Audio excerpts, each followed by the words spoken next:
Between 1968 and 1972, America launched 9 human missions to the moon, 6 of which successfully touched down, allowing 12 men to walk on the lunar surface.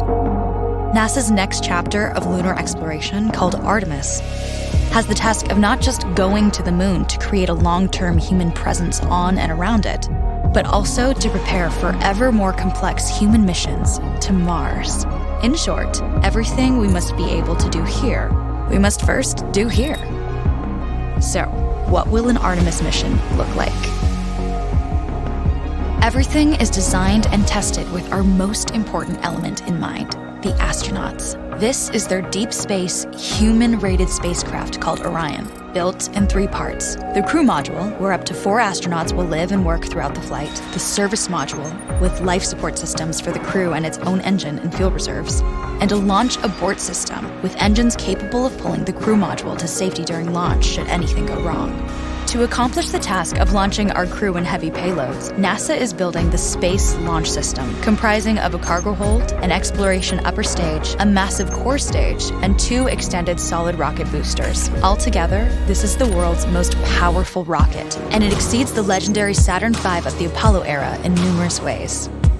Sitting on the launch pad, the entire rocket, fully fueled, weighs just over 6 million pounds, 5.2 million of which is just the fuel.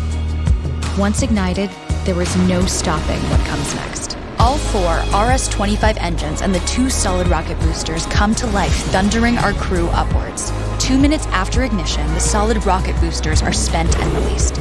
8 minutes after launch, the core stage is depleted and separated. The upper stage fires briefly, placing Orion into a parking orbit around the Earth. Here, the crew reconfigure the spacecraft and check systems to confirm everything is ready for deep space travel.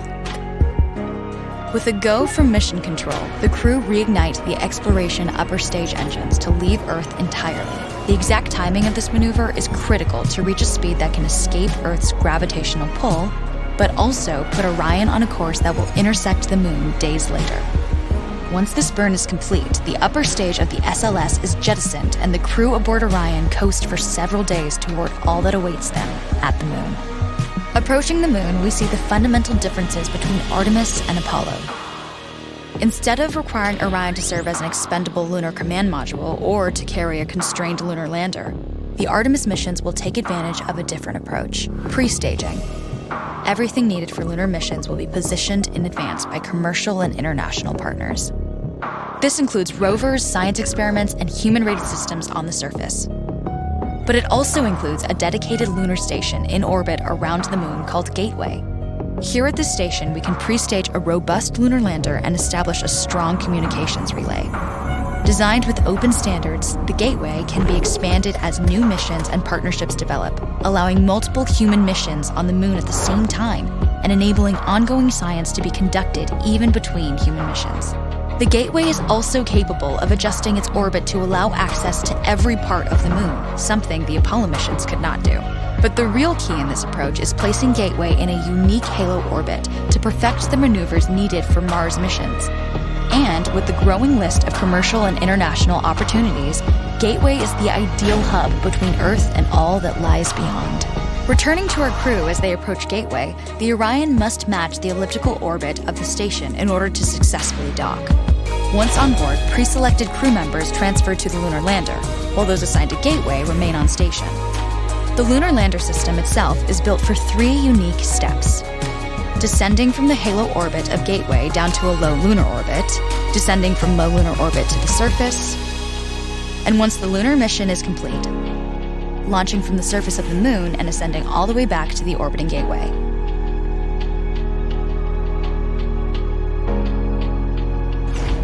Once back aboard the Orion spacecraft and undocked from Gateway, the crew fire their engine once to break out of the halo orbit and once again to sling the spacecraft around the moon, placing it on a multi-day trajectory back towards Earth. As they near the end of this journey, the service module is released, and the crew module is oriented heat shield first. Entering Earth's atmosphere at 25,000 miles per hour, the friction of air slows Orion considerably, while also subjecting it to temperatures of 5,000 degrees. With the Orion now at just 300 miles per hour, a series of parachutes uniquely tested and produced for this moment deploy, decelerating the craft to just 20 miles per hour for splashdown. With each successful mission, Artemis ushers in the next wave of men and women to explore our moon and prove that together we are ready to go beyond.